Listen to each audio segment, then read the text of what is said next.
Imagine a vast continent cradled by ancient oceans where the sun rises over savannas that whisper secrets of forgotten empires. This is Africa, not the fragmented map of today etched by the arbitrary lines of European pens during the Berlin Conference of 1884-1885, but a tapestry of kingdoms, city-states, and riverine societies, each with names that echoed their people's pride, their landscapes, and their spiritual bonds to the land. Al-Kabulan, as some ancient tongues called it, meaning the mother of mankind or Garden of Eden, a name that evoked fertility and origin long before Africa was imposed by Roman cartographers, possibly from the Berber word for black or the Latin aprica for sunny. But the erasure went deeper. Colonizers didn't just divide the soil, they silenced the syllables of sovereignty, renaming thriving polities after rivers, monarchs, or trade goods, stripping away meanings that carried the weight of millennia. In this narration, we journey back to reclaim those names, not as relics, but as living testaments to resilience.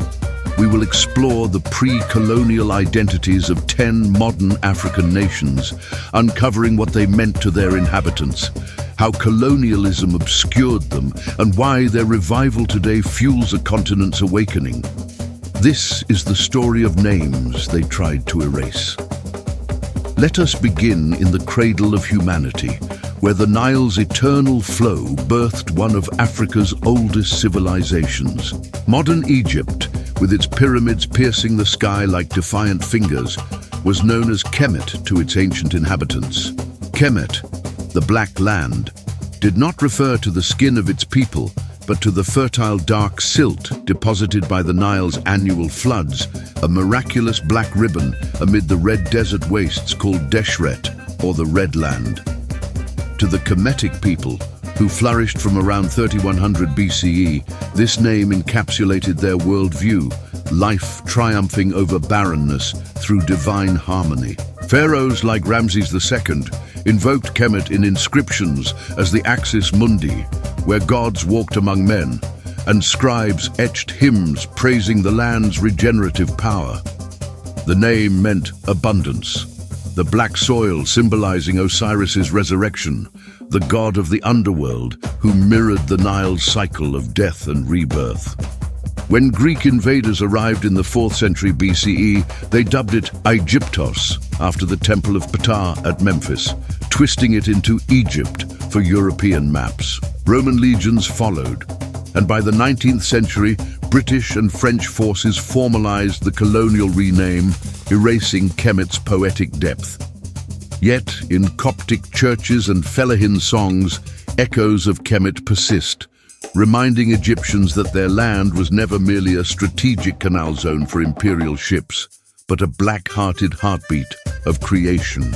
Venturing south to the Horn of Africa, we find Ethiopia, a nation that famously repelled Italian colonizers at Adwa in 1896, one of the few to escape full subjugation. Its pre-colonial name was Abyssinia, derived from the Arabic Habesha, meaning mixed or gathered peoples, a nod to the diverse ethnic mosaic, Amhara, Tigray, Oromo, that wove the Aksumite Empire into a Christian stronghold by the 4th century CE.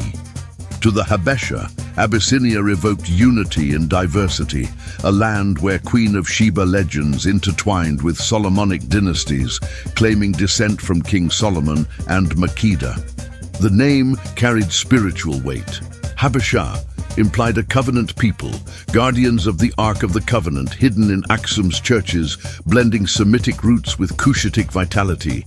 Ancient Ge'ez texts describe Abyssinia as Ethiopia, from the Greek Ethiopia, meaning burnt faces, but locals reframed it as the face of God, tying it to their highland plateaus, where mist-shrouded mountains felt like divine veils. European explorers, dazzled by its isolation, romanticized Abyssinia in travelogues as a biblical echo.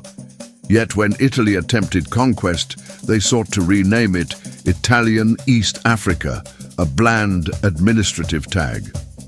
Post-independence in 1941, Emperor Haile Selassie reclaimed Ethiopia, an ancient Greek borrowing meaning land of burnt faces.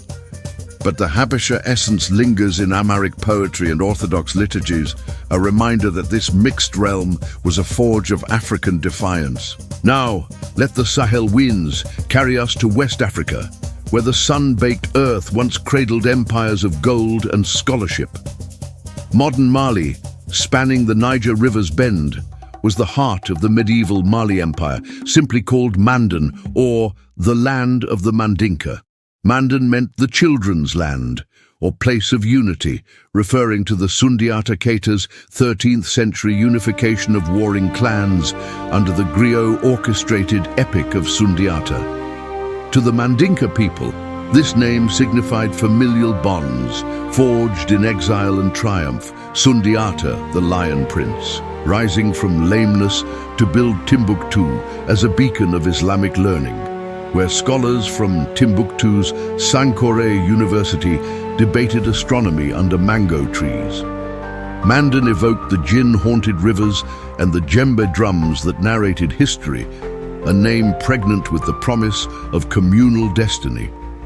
Mansa Musa's 14th century pilgrimage to Mecca, laden with gold that crashed Cairo's economy, proclaimed Mandan's wealth not as plunder, but as divine endowment. French colonizers, arriving in the 1890s, rechristened it French Sudan, a catch-all for Saharan territories meaning land of blacks in Arabic, reducing an empire of griots to a bureaucratic footnote.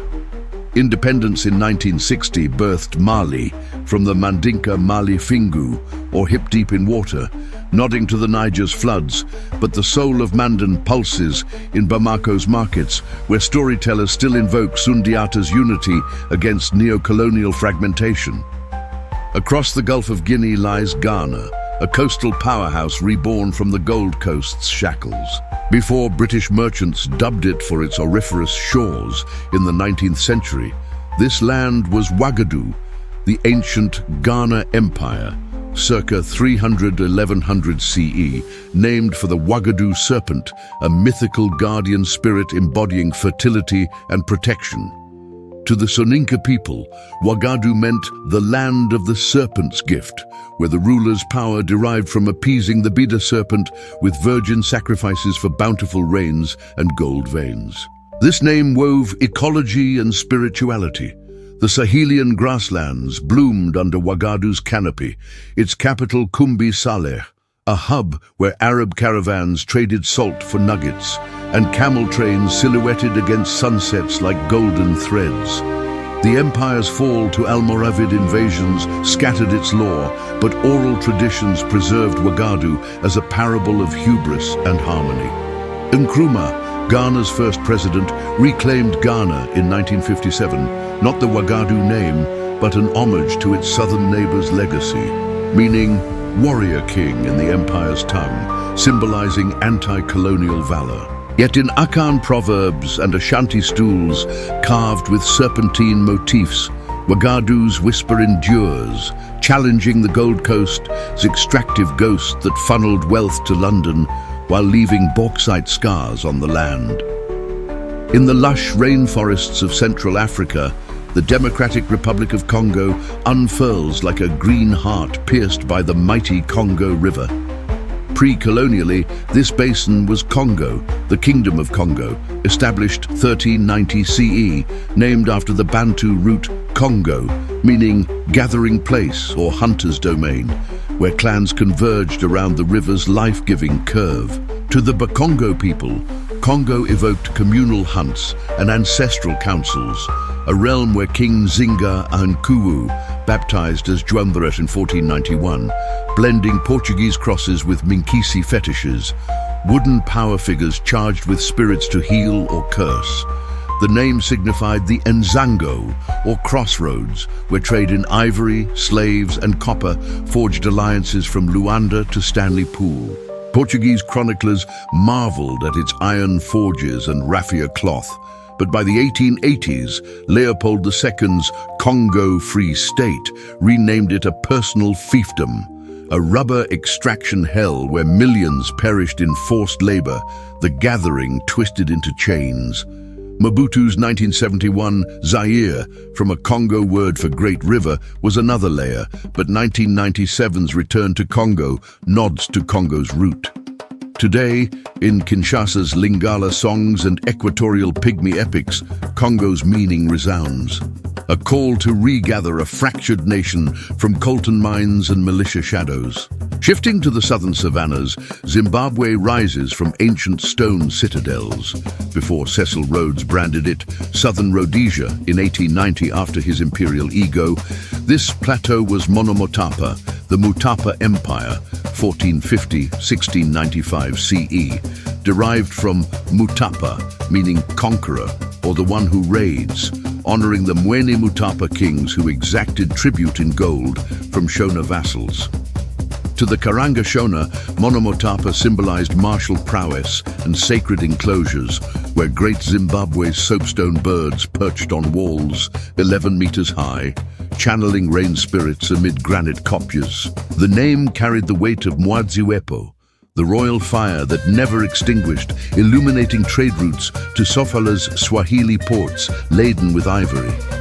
Portuguese incursions eroded it, but oral genealogies etched Monomotapa into collective memory as a bulwark against invasion.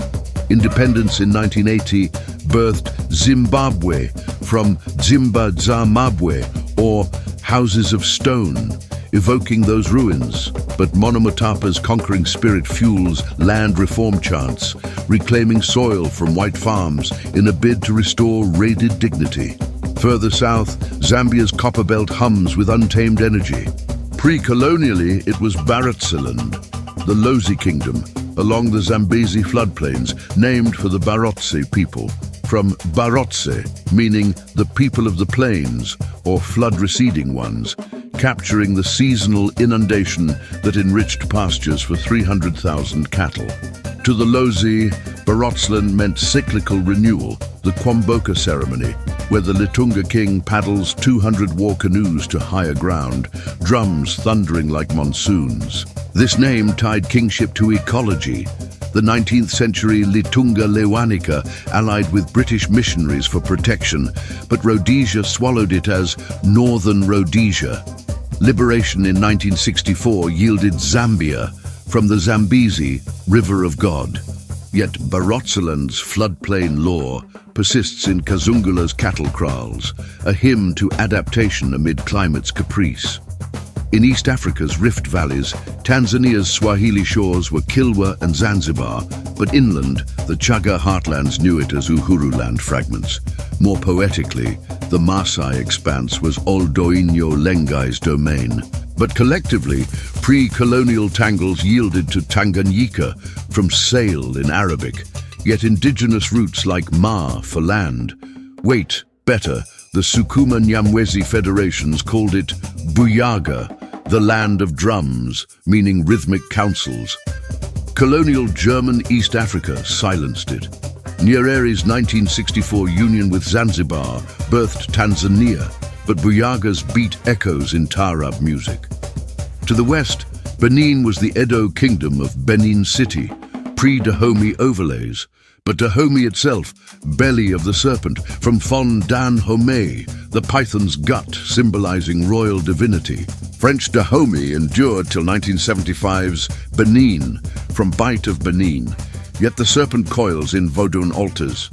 Burkina Faso, once Upper Volta, was Mossi Heartland Ouagadougou, city of warriors, meaning defensive prowess. Thomas Sankara's 1984 rename, Land of Upright Men, revived integrity, and Namibia, German Southwest Africa, was Hereroland's Otjiherero, deep land, evoking vastness. These names, erased by quills in Berlin's smoke-filled rooms, were not mere labels, but vessels of meaning.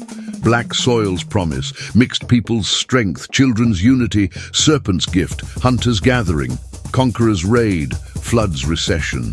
They meant survival, spirituality, sovereignty, threads in Alkebulan's loom. Today, as youth in Lagos remix Afrobeat anthems and Addis coders build apps in Amharic, these reclaimed syllables ignite Pan-African fire. The colonizers' maps fade, the ancestors' voices rise. Africa remembers, and in remembering, renames itself unbreakable. What name will you whisper to the winds?